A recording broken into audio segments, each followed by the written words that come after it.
I want to take the opportunity to say a little more. This will be part three of this thing on the protocols. But I want to give you a little. I see. I don't know what you did down here and how you're doing it. It's cool, but wait. Maybe an example of something that is related to this thing with the protocols and everything, and to whatever this social science thing is that's going on. That the LaRouche people say it's like the systematic denial of the existence of objective reality, the war on consciousness, a bunch of things. They're preventing any change. Like, really. When they had that, like, anthropology major, like, driving me around or whatever, and she was doing games on me with, like, the girls at the AA meetings, and, like, really, like, whoa, what did you do down here? But, one of the things is that she maybe knows or doesn't know there is a California professor who wrote a great history of like so the cultural critique and tells about the time at which a certain type of Jewish person like took over all the institutions. Here's the thing, okay?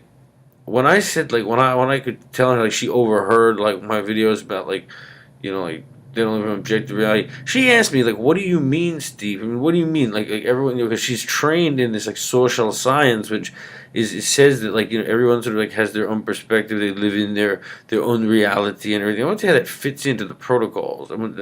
Okay. I said to her, no, no, no, but sometimes you can say to someone they don't live in objective reality. And she said, "Well, no, you see, that's nice." She studied anthropology. She's saying, "No, like Stephen, you don't understand, like that really, you have to like, respect other people's like perception of things." I, I said, "Well, okay, let me give you an example of when that term might be used." I think she was really abusively saying to me, like, there isn't one reality, there isn't Steve. Like, that everyone has their own perspective. But this type of education that people are under that does fit in well with the protocols and what they're doing. I said to her, "Look, let me give you an example, okay, that maybe you'll understand, okay? Let's say, let's say this is a man who, like, he hits his wife. He beats his wife all the time, okay? Now you're, whatever. Like, now, no, okay, if you talk to him and told him that's wrong to do, and we had a discussion, we brought a bunch of people together to discuss the fact that he beats his wife mercilessly, right? And he told you that, he explained to you why he perceives it's the right thing to do. You would say, what would you say? He doesn't live in objective reality, is what you would actually say. That's the times I'm using that phrase, lady. Because there actually is an objective reality. There's actually one reality. But I'm saying the idea that she actually began to argue with me even on the example of a man who beats his wife. Like, just you understand, like, so he may think that's right to do. Like, they've been educated in a way where like everyone sort of has their own reality, and you sort of everyone has their own opinion. That's the thing too. That there isn't just something that's correct and then something that's not correct. Everyone is entitled to their own opinion to argue about different things like constantly, and of course everything's framed in a way to make you argue about it. But you have to, she said, respect everyone's opinion. I said, no, something's not an opinion, like objectively true, and that's just it. That's why they don't teach like the objectivist epistemology in like universities. It would be part of a design by diabolically clever people, right? That everything's in dispute, everything's in argument, and then frame everything so people argue about it.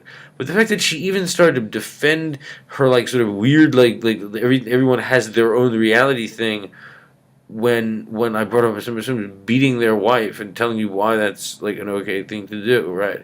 He doesn't live in objective reality. Like that's the kind of time you'd use that phrase. She began to argue with me about it even then with that example. Why? Because she's been educated in these Jewish designed universities that like the whole thing fits in with the protocols. It's just there probably should be like a modern like version of the protocols to explain how sophisticated it's gotten.